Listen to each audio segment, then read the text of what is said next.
This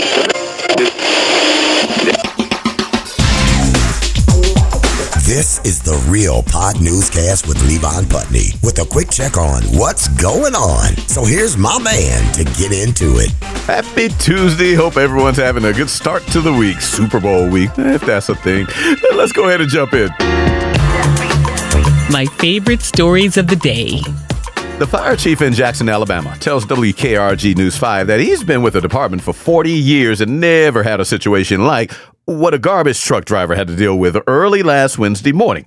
So when News 5 is saying he was out on his route emptying dumpsters around Jackson until he got to a Popeye's chicken spot, and the fire chief says the driver had to jump out and open gates for the garbage truck arms to grab the dumpsters, and at that point, he heard some guy yelling for help, yelling from inside the back of the garbage truck. So he jumped back in quick and turned off the dump truck, and then called 911 to tell him he was hearing a voice from where the trash was being crushed. So firefighters rushed out and told News 5 they were expecting some kind of trauma, maybe a crushed limb or two, but no, just that spoiled milk garbage smell, because they reached and pulled this guy out and he was fine. Nothing broken. They say the man was homeless and was sleeping in a dumpster to hide from the cold winds. A dumpster should do the trick with that. It did, except that truck came around and emptied that bin he was in and told fire crews the truck's compactor actually crushed him twice before he was pulled out. First at a KFC and then at a hotel next door. Took him to a hospital to get treated, but not for any crushed body parts. And speaking of crushing body parts, strippers. The Oklahoma newspaper is reporting at least 2 Republican state lawmakers are proposing strippers be licensed by the state before they can get up on that pole and twerk it till it rains.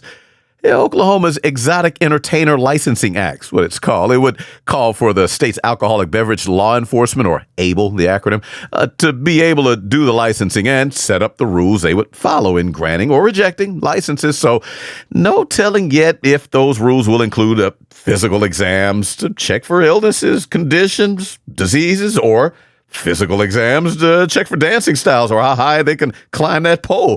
The bills would also up the minimum age from performing on a strip club stage from 18 to 21. Now, if this state bill passes as is and signed into law, it would also require stripper applicants show proof of ID, including a government-issued ID card with a picture on it, to try and avoid human trafficking cases. So, yeah, and if passed and signed into law, any strippers stripping without a valid stripper license could face a $500 fine and up to a year behind bars.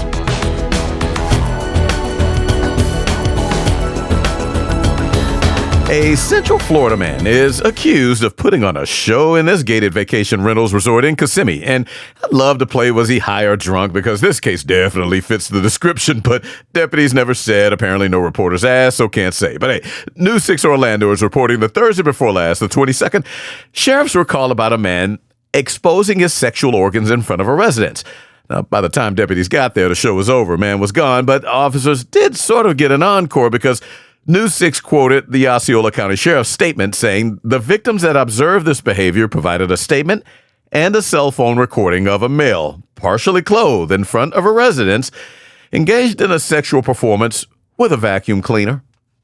Now, if it was a shop vac, it would have had a hose attached, and so much more of this would make sense on a few levels, since that shop vac hose can suck when you stick it in the hole on one side and blow when stuck in the hole on the other. So, it's understandable if the vacuum was something like a shop vac to have outside, or a regular vacuum with a detachable hose. I'm just saying, a regular old vacuum has no business outside or getting it on with a human. All right, done with vacuums. But deputies looked into this and found the exhibitionist dude and his wife are Airbnb hosts and have a home in that resort. So all the neighbors have been talking and laughing about this, but wait, there's more. Had to pull out the old school commercial line trope for this. Dude was out walking naked in a shared hallway the night before. Video of that was caught on a Ring camera. Deputies got that. And hold on, we're not done with this dude. The more the deputies walked through the neighborhood, the more folks talking showed their doorbell cameras catching some partly or fully naked guy walking the hallways in December even. The 51-year-old did not look happy in his mugshot. They had enough to go on to find and arrest him. That neighborhood, oh boy, they just bonded around a vacuum lover. Back in a moment. But before we break, a word about the Jams podcast. Blazing the best hip-hop, R&B, reggae, soca. You can get the Jams podcast mix on Amazon Music, Audible, iHeart, Apple Podcasts, and Deezer. Download the podcast for free. It's Jams Hour Mix with Greg H. You can't help but get yourself noticed. And by all the right people, too. Silky Way Hair Conditioning and better beauty stores everywhere. What's up with what's going down, though? You know how every once in a while you hear of someone who thinks they saw Jesus Christ in a slice of toast, or in the pizza dough and sauce, or in a tree stump? There are all kinds of pictures of these things with an image of Jesus, the face on them. There is a woman from Ireland now who thinks she spotted Donald Trump's face on a slice of toast while making her breakfast. The Irish Mirror newspaper had a little fun with this, ran a story on this 57-year-old Irish native who lives in Spain. She snapped a picture of her half slice of toast with 2 little dots of melting butter for little eyes and a wider dollop of melting butter in the shape of a pouty, sad-looking mouth, and said, "See, that's Trump." Above the melted butter eyes was a burnt, crusty edge where the top of the head and hair would be. And I said burnt, crusty, so, way too dark to resemble the orange-blonde hue on the top of the actual president's head. But, hey, she took a picture of it and shared it with the world, and so did the Irish Mirror, that went on to actually explain. She then ate it, liked it, quoted as saying, "Had a great crunch, but didn't crumble. A piece of buttered toast is all we're talking about." In Germany, an American soldier was found sleeping, knocked out, in a room no one was in at a retirement home. Local police say this was the Saturday before last, on the 25th, when they were called after a retirement home worker found him while going around serving breakfast. So cops went, talked with the soldier, and say he had no idea how he ended up there. So for one, there was no sense in asking why the American soldier was only wearing a sports jersey and underwear, no pants. And two, it's the military. Hi. Nah. Alcohol. Yes. More, please. U.S. military newspaper Stars and Stripes ran a story on this saying the trouserless trespasser was heavily intoxicated. And the police's best guess is the soldier somehow got in the retirement home during a shift change among workers and maybe no one saw him. But local police say they're investigating, and the Army Brigade the soldier's part of said, yeah, they are too. Nobody hurt, no damages, just a stolen license plate from a car at the retirement nursing home. And they said the suspect was last seen wearing a soccer jersey in that case, too. A civilian spokeswoman for the Army garrison said military police do patrol that area a lot, though, to make sure soldiers stay out of trouble and make sure they make their way back to base if too drunk to do it themselves. So this guy clearly fell through all kinds of cracks. No word if any punishments are coming, but one would have to think that soldier's being teased every day. And 20 to 30 years from now, as some VFW local, they'll still be pointing him out as that dude. Some Japanese news outlets have run stories on this izakaya-style bar in Tokyo's Shibuya district, like an all-you-can-eat or drink type spot where folks meet up and chill and they drink and a talk and get loud, bar. Well, this particular bar got a ton of attention once management started posting a sign. It looked like it was on the front door, and it's in Japanese, so translated to say, "This is a pub for the younger generation, an under 40 specialty bar." And that is translated to say, no boomers or Gen Xers, not for you, Grandpa or Grandma.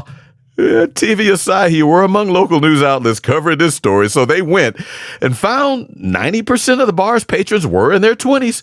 And then talking with a bar worker, well, they found it's not about keeping old creepy guys from leering and hitting on younger ladies. No, it's more about old creepy guys with sensitive hearing complaining that everybody's talking too loud. TV Asahi talked with customers who said they like not having to worry about disturbing someone. And the owners said they're not actually banning over 40 customers, just warning them up front that, this is the vibe. So says older folks still come in. Staff just asked if they're cool with noise, which is cool, but some younger buzzkills are out there making noise complaints every day, too. So if it was just about bringing the noise, the bar sign could have said something like, This bar does not accept noise complaints. We like it loud. Simple as that.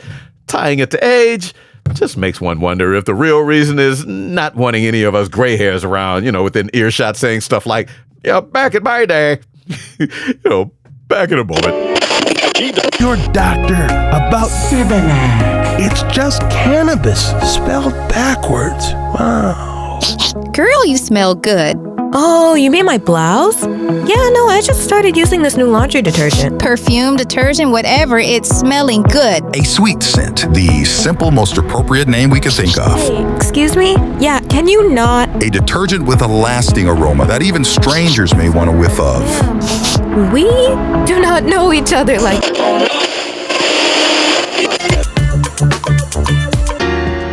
What's up with what's going down, though?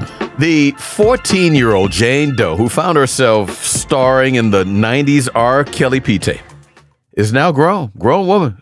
Come forward for a Rolling Stone interview if you haven't caught this. She says she's dealt with all the pain all these years since, especially around Chicago there, has come out on the other side. She's stronger for it and now ready to grow.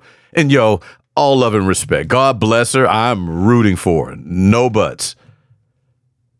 But my very first reaction when I read that headline was, oh, fuck, she's coming forward. Oh, because I'm pretty sure all of us old enough to remember this or see the tape can relate to feeling terrible for that girl. And so I know she's dealt with it ever since, and now in a place where she's strong enough to do this. I'm just hoping the trolls and hateful ones among us sit this one out. Go pick on some other people. I'm sure she can take it. I'm not talking about her. I'm talking about the point we have to get to where, it's a line that's drawn somewhere not to cross. And we all as humans go, yeah, nah, don't go there. For our sake as a collective.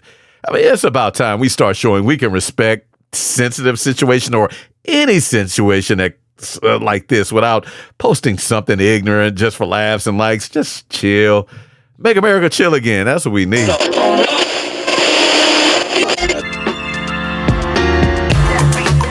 And that's it for another Real Pod Newscast. Thanks as always for jamming along. Hopefully enjoying it all. Song credits for the clips played between stories during the cast. They're posted on the show's Facebook page.